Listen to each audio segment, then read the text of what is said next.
Now, I have always been a fan of the underdog. No, not the cartoon character. I mean the ones that were always at a disadvantage or never expected to come out on top. Back in the 70s and 80s, there were plenty of underdogs in the handheld gaming world. While a few companies became household names, many others struggled to survive the rapidly changing toy market and later, the video game crash of the early 80s. Ironically, many of those forgotten companies left behind some truly unique electronic games. Today, those games have become highly sought after collectibles. And that leads me to this baby right here. And I say baby for good reason. Vintage gaming memories.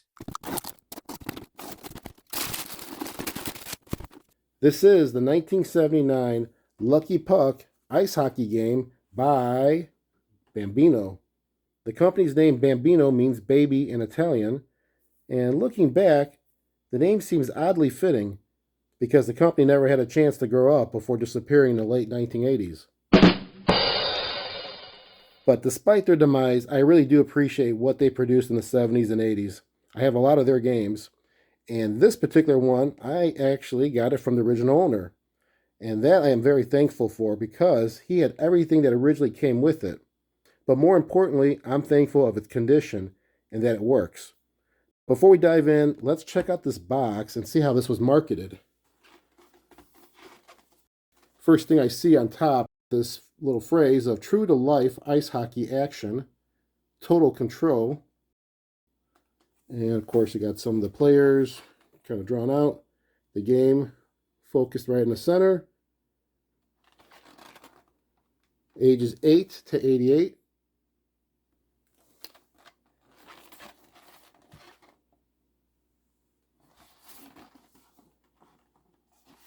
And I definitely like the back. I truly love games that are boxed like this. This back features a detailed explanation of the game's functions and features. And you certainly cannot say you didn't know what you're getting before buying this game. And then there's the date, 1979. All right, let's check this out and see what's inside. Okay, we will just take out each item in here with the styrofoam. That's nice. We'll get the game out first.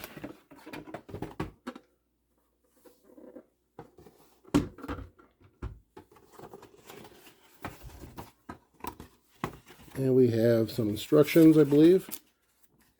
We have the full game instructions. And then the other styrofoam piece in the bottom. And I've mentioned this probably a dozen times that the boxes are awesome to have with these games, but it's not something I seek out to have.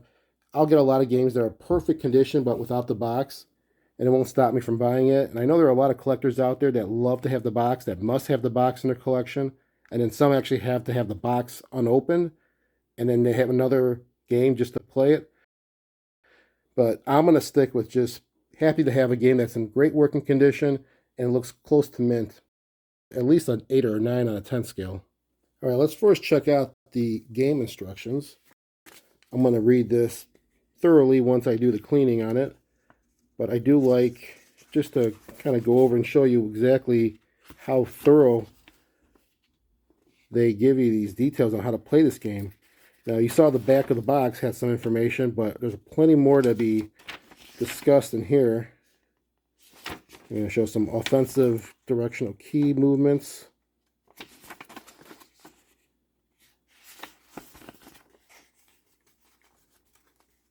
What else we have here? Goalkeeper. The movements on the goalkeeping, offense, defense, one-player game, two-player game, and there's a strategy. Always great to see that.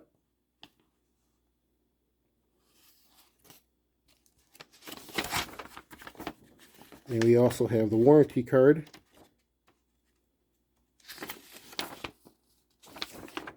As well as possibly buying an AC adapter if you like.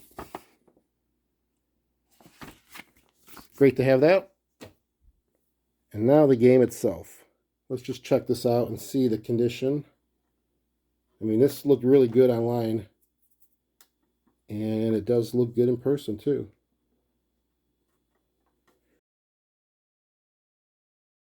That's something to be said when you can get a game from the original owner. Most often, it's going to be well taken care of, unless it's been put in a box and thrown in an attic and just melted away.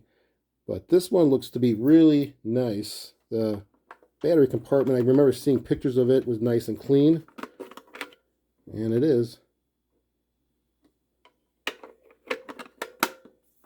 I mean, if you have a box and instructions, it's most likely the person took really good care of it. So thanks, Steve, for doing this transaction with me. Well, let me go and clean this thing up, polish it, buff it, and all that good stuff.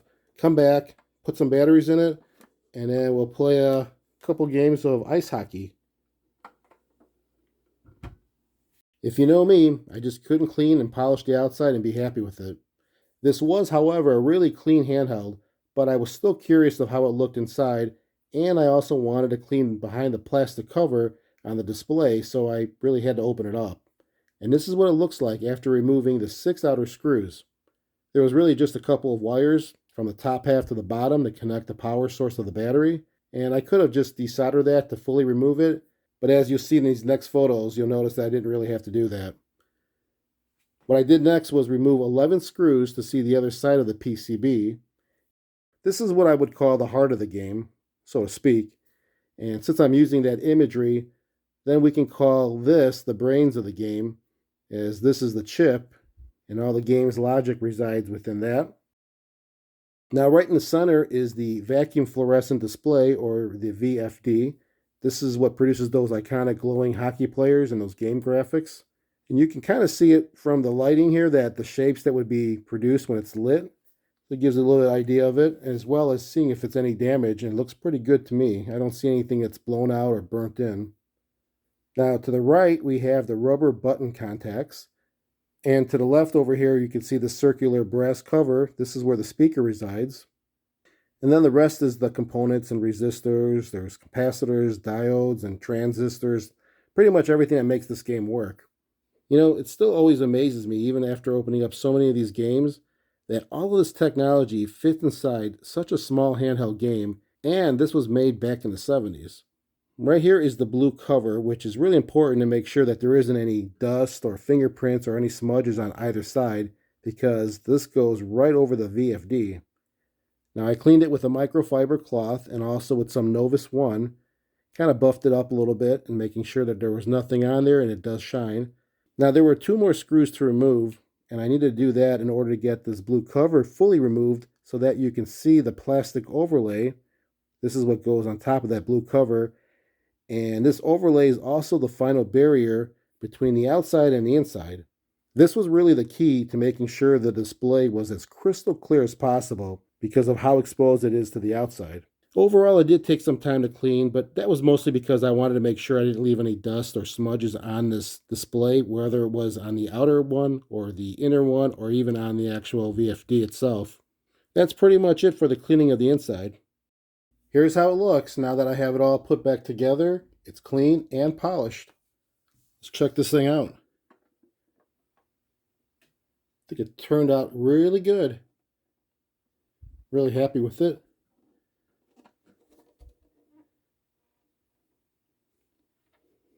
Now, I did read through the instructions after I cleaned this, and I thought there were some really great phrases in there. Let me show you what I'm talking about. Here's the instructions. So it says, it's the first and only hockey game at that time that had lifelike action. You get to see the puck slide across the ice. The players' arms and legs move along with their sticks clashing. That's all good. And here it also boasts about being the first computer game with a microprocessor unit, has the world's smallest graphic color display with revolutionary computer game functions, and has over 100 million computerized plays. Now, all that sounds really great, but how do you actually play this game? So let me first start off with all the buttons and features of this game. And we'll go from the left side first. So we have two switches. The top one you can decide on whether it's 1 or 2 player game. Obviously 1 player you go against the computer. Below that we have the skill level and power switch. You have 2 different skill levels. Level 2 is harder because the defense will move faster. And then we have 2 directional keys to go left or right. And this is going to be only used in a 2-player game. The other player will be the goalkeeper to block the shots while the other one is on offense. Let's check out the other side. Here we have 4 offensive directional keys. You have forward, left, right, or backwards. And then we have this button to the left, which serves 2 purposes. For display, if you press it down once, it'll give you the game stats, such as the score, the period you're in, and the time remaining. But if you press it 3 times, it will start the gameplay. And then the last button we have is this one to the right. This last button is probably the most important button because once you press it, you attempt to shoot the puck for a goal. For the gameplay, it's just like hockey. You have 3 periods, 20 minutes each, but it's simulated time. So it's really like 6 minutes a period, total of 18 minutes for the entire game. The players on the ice are trimmed down a little bit from real hockey as well. Instead of 12 players on the ice, 6 from each team, you're going to only see 8 players. On offense, there's only going to be 2 players. It'll be the offensive attacker, which you would control and always have the puck, and then the goalkeeper, which the computer controls. Then on the defensive side, there's going to be 5 players plus the goalkeeper. The computer will always control the 5 defensive players, but the defensive goalkeeper will depend upon whether you play 1 or 2 players. You play 1 player, well then the goalkeeper will be controlled by the computer, meaning then all 6 defensive players will be by the computer. And if you play a 2-player game, then the goalkeeper is going to be controlled by the other player. That's pretty much it to this game. It's going to be mostly you trying to maneuver on the offensive side around the defensive players that are on there, which are going to be 5, and then look for a clear line of sight to get into the goal. And then you press your button to shoot it. All right, let's put 4 batteries in here. There'll be AA batteries, I believe. Yep. And then I'm going to reposition this camera so to get you a good bird's eye view of the game. All right, hopefully this is positioned so you can see clearly how this game looks. And we're going to go with a 1-player game first. So I am selected on 1 for the players, and then we'll go skill level 1. And we have players shown. That looks great. So this works so far. We have a total of 8 players on the rink here for both offense and defense. And it looks like this is the home side because I can see home and then visitors for scoring, which would mean I would be going this direction to score from the home side to the visitor. Now, it did say in the instructions that if you're playing a 1-player game, that only 1 team will control the puck during that 1-player game. Possession of the puck does not alternate between teams. So that would sound like that the whole time I will be playing for the home team, and every goal I score in a 1-player game will be for the home team. And you're pretty much just playing for the most points or most goals you can get in the 18 minutes of play against the computer. So now, to start the game, it says to press the display / the face-off button 3 times. We'll press it once, and we see the score, 0-0. Do it again. That's period 1, 20 minutes left to play. And then one more time, and that's face-off. So now, I should have the puck. That would be me over here. Wouldn't need to use these buttons because that's for only a 2-player game for the goalkeeper. It's just these 4 and the shoot button. So let's see here. I have 3 positions up and down to move.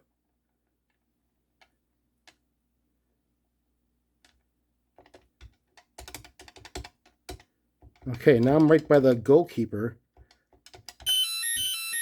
And that was interesting. I wanted to see if I can just walk right into the net, but it wouldn't allow me to do that. But it didn't allow me to get, I guess, turned over the puck by the goalkeeper. I can stand right in front of him and just press that direction. It won't do anything. But I looked for an opening and I just pressed the shoot button and there you go. It looks like the 3 rows that you can move on offense would work for getting a goal. So it doesn't matter which 3 positions you are in on the top, middle, or lower level. Just as long as you have a clear line of sight to the goal, you will score a goal. As far as how many positions across, I can kind of see it, and I think from the other view I did when I opened this up, I thought there was 7. 1, 2, 3, 4, 5, 6, 7. Yeah, there's 7 positions, so 21 positions in total for offense to move around. However, those 21 positions are occupied by 6 players, 5 on defense and 1 being you on offense. Kind of reminds me a little bit of the Mattel or Coleco football, except, it doesn't scroll through like some of those games because of the yardage for the 100 yards on the field that you have to keep going through and you come back on the other side. Run, Forrest, run!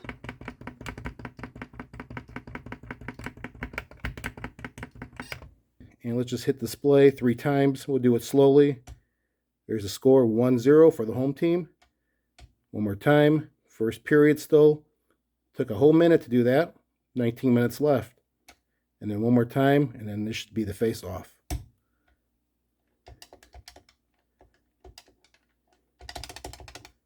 All right, so now just 1 defensive man to get by. Whoop, that goalkeeper does move pretty quick. So that's how this game goes. It's pretty simple. As long as you're quick with your fingers. That should be 2 for me. Yep. We'll do one more time and then we'll switch to a 2-player game to see how it looks for me to control the goalkeeper.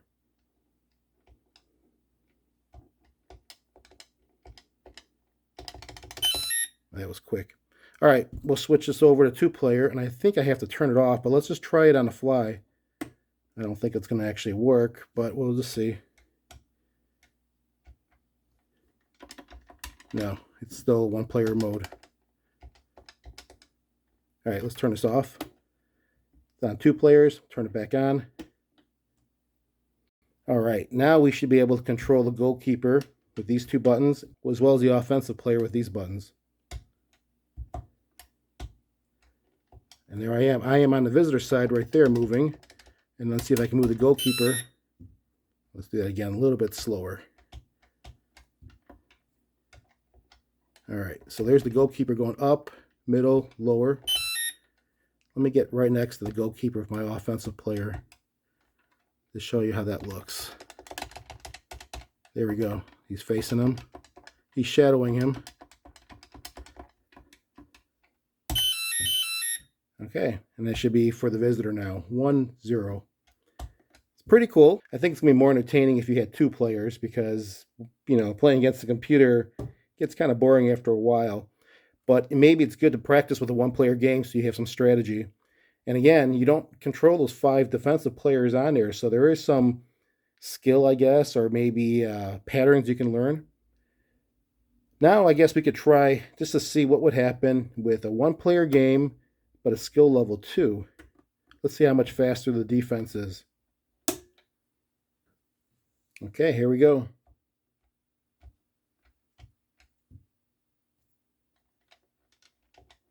Oh, wow. Pretty aggressive. They came right at me. I didn't have a chance to move. Yeah, look at them moving around. It is definitely a lot harder. Yeah, this is going to be a challenge to score, which it should be. Okay, I can't get past halfway.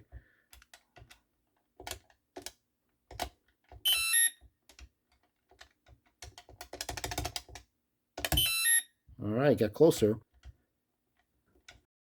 One more time here. Yeah, it's very tough on skill level 2. I guess at the end of the game, we'll see what kind of sounds we'll get. I'm going to go ahead and fast forward this so you don't have to wait through all 3 periods. We'll hear the tone from the first period to the second, and then I'll have the final tone at the end of the game for you to hear. So let's just continue onward.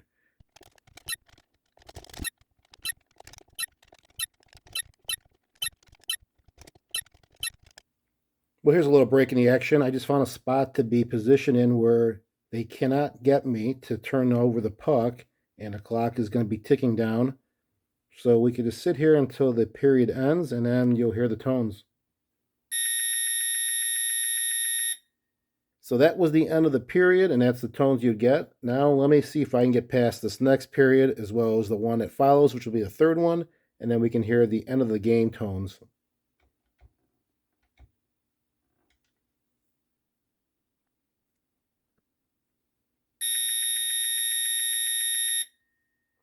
So that is the end of the second period. There we go. We're now into the third. And we'll try this one more time to get to the end. As you can see, I did find a sweet spot again. It looks like it's going to be either the bottom or the top portion of the center spot. And if you do that, the computer does not know how to get you. Apparently that's not one of the 100 million computerized plays that it should have accounted for.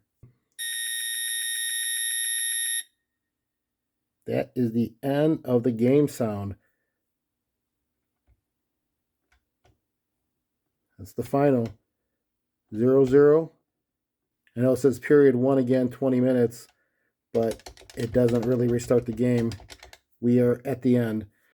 So that will do it for this video. I hope you enjoyed it. This is the 1979 Lucky Puck Ice Hockey Handheld game by Bambino. Let me know what you guys think in the comments. Tell me if you actually own this, if you own it now, and whether or not you would actually buy this back then. Thanks again for watching. Really do appreciate your support. And until next time, remember, keep that gaming passion from the past alive by living it today. Take care, everyone.